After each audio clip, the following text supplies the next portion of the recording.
My name is Brandy Johnson, and today my topic will be diverse degrees. Today I will explain the three types of diversity, show research on diversity courses, and also the effects of taking these courses as a requirement for your undergraduate degree. And also, finally, how you can require your school to require a diversity course as part of its undergraduate curriculum. First and foremost, diversity is commonly defined as the differences that exist in the world, society, or an institution. The diversity that I will be talking today is diversity in an institution, which is the college or university setting. The first type of diversity is structural diversity. Structural diversity is pure demographics, basically the numerical representation of diverse groups within a school or university. For instance, like on our campus, how many people are of a certain ethnic background, how many people are a certain age, how many people are of a different socioeconomic background, and the diversity differences between those students.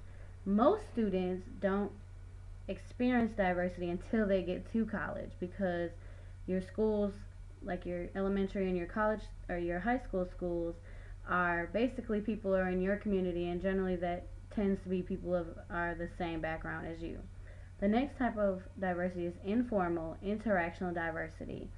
Now, this type of diversity is basically the brief interactions that occur in residence halls or during extracurricular activities. The final type of diversity is the classroom diversity, and this is where I'm going to be focusing the most on. Now, classroom diversity is where students gain the most knowledge about and interact with groups of their peers who are different from themselves, according to the study done by Guerin, Day, Hurtado, and Guerin. Now, the issue at hand is that not all students who earn a university degree are required to take a diversity course as a part of their curriculum. For instance, at the University of Memphis, they offer diversity courses as a part of your general studies, but it's not required. So in the 2008 U.S. Census, they found that more than half of U.S. children under the age of 18 will belong to a racial or ethnic minority group.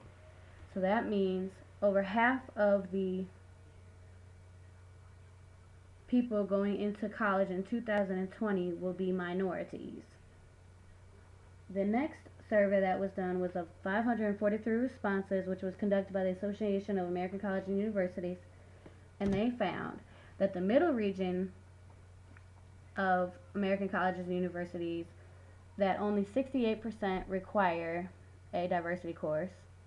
And as you can see as it goes down the chart, the northwest and southern regions are the regions that require the least amount percentage of universities that require a diversity course, with being 35% in the northwest region and 36% in the southern region.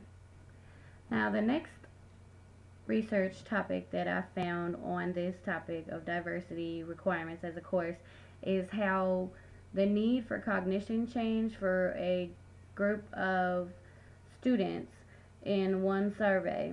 Now, basically the results are compared to students who were students of color and students who were Caucasian, and then also whether they were white or students of color, if they were low and middle income families or if they were high income families.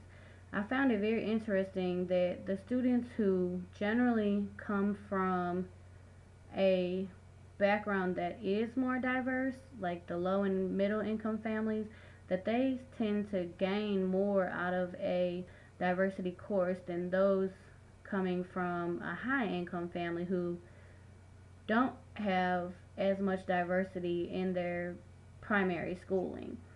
Another finding that you can notice on this is that the more courses you take, the less effect on your need for cognition you have. That probably is a test to utility. So the more you gain or the more you take it, the less of effect it has on you.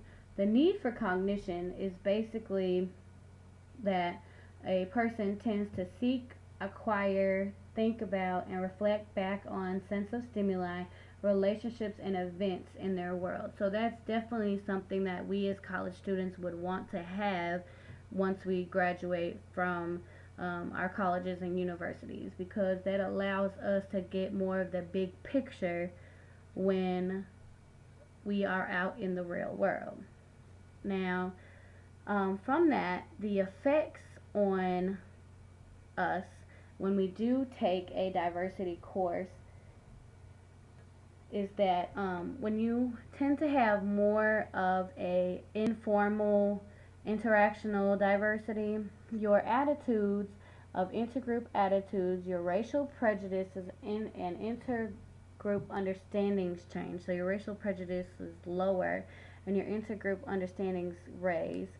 Your attitudes towards campus diversity change, critical thinking skills change for the better, cognition and effective development and learning skills change, your democracy outcomes even change. So students who take a diversity course tend to exercise their right to democracy more than students who don't.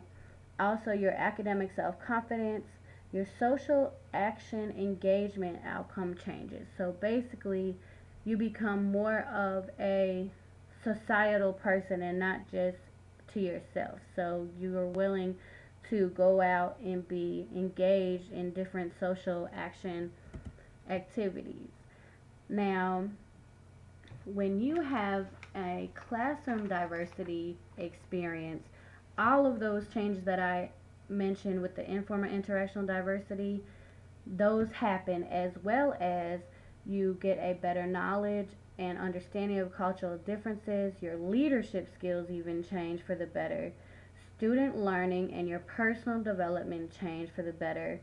Intellectual and social self-confidence change. So not only does your self-confidence and your academics change, but your own intellectual and social self-confidence changes. The student retention rate is higher when a diversity course is required, and also your overall student satisfaction in college is changed for the better.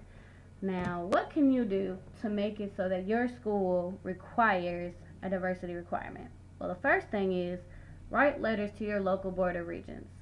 So, since we're here at the University of Memphis, you would write letters to the Tennessee Board of Regents. They're elected by persons that we all can go out and vote for.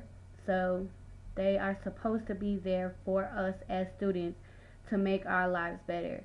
And taking a diversity course would definitely make your personal life better, the society on campus as a whole better, and society out in the real world better once we do graduate. And a lot of us are in the real world working while we are going to school, so that will also affect businesses as well. Another thing is, while you're waiting for those changes to happen, you can take a diversity course regardless of your degree requirements. If you take something like African American Lit or African American History like I did, it will still fit within your general education requirements or as an elective.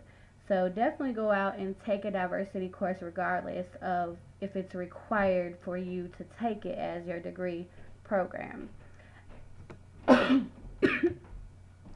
hope that you gained a lot of knowledge from my different statistics on this diversity course, and I urge everyone to go out and take a diversity course regardless if it is definitely a requirement.